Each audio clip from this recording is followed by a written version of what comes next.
meowed. "But we'll be safer here than back in our old territory, or in the two-leg fields and woods. Look at this place. Even ShadowClan wouldn't follow us here.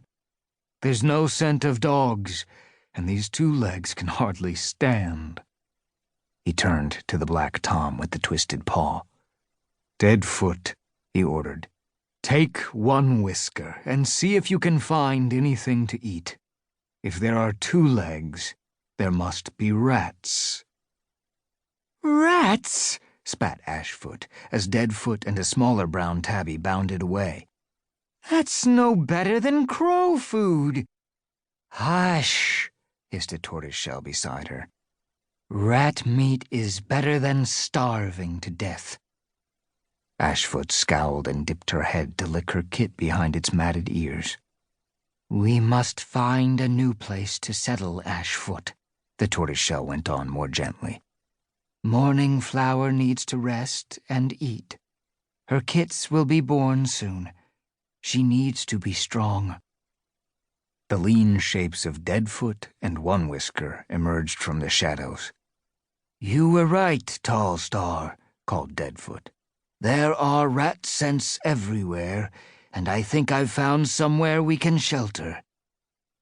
"Show us," Tall Star ordered, gathering the rest of his clan with a flick of his tail. Cautiously, the cats padded across the wasteland after Deadfoot. He led them toward the raised thunderpath, the firelight making their shadows loom against its huge stone legs. A monster roared overhead and the ground shook, but even the tiniest kit sensed the need for silence and trembled without crying out. "Here," meowed Deadfoot, stopping beside a round hole 2 cats high. A black tunnel sloped down into the ground. A constant stream of water trickled into it.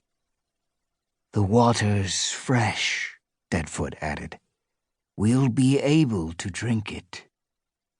"We'll have wet paws day and night," Ashfoot complained. "I've been inside," the black Tom told her. "There's some space away from the stream.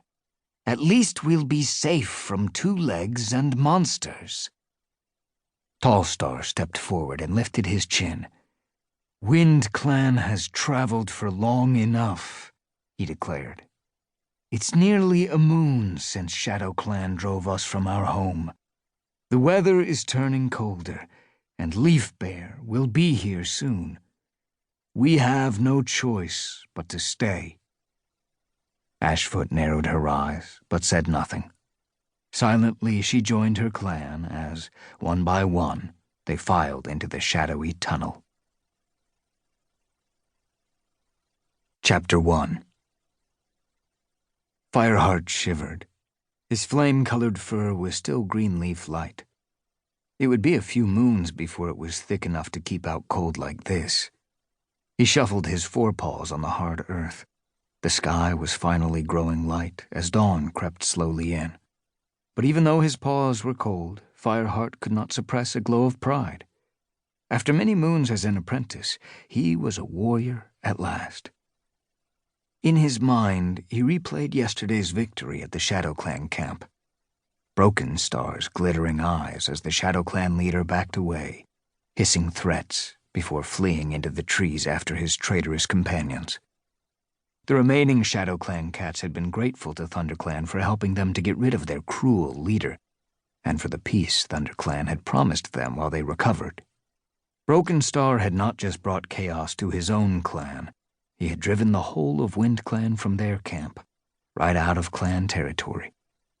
He had been a dark shadow in the forest since before Fireheart had left his kitty pet life to join ThunderClan. But for Fireheart, there was another shadow troubling his mind. Tigerclaw, ThunderClan's deputy. Fireheart shivered again as he thought of the great ThunderClan warrior who had terrorized his apprentice, Ravenpaw. In the end, Fireheart and his best friend, Graystripe, had helped the frightened apprentice to escape into the two-leg territory beyond the uplands.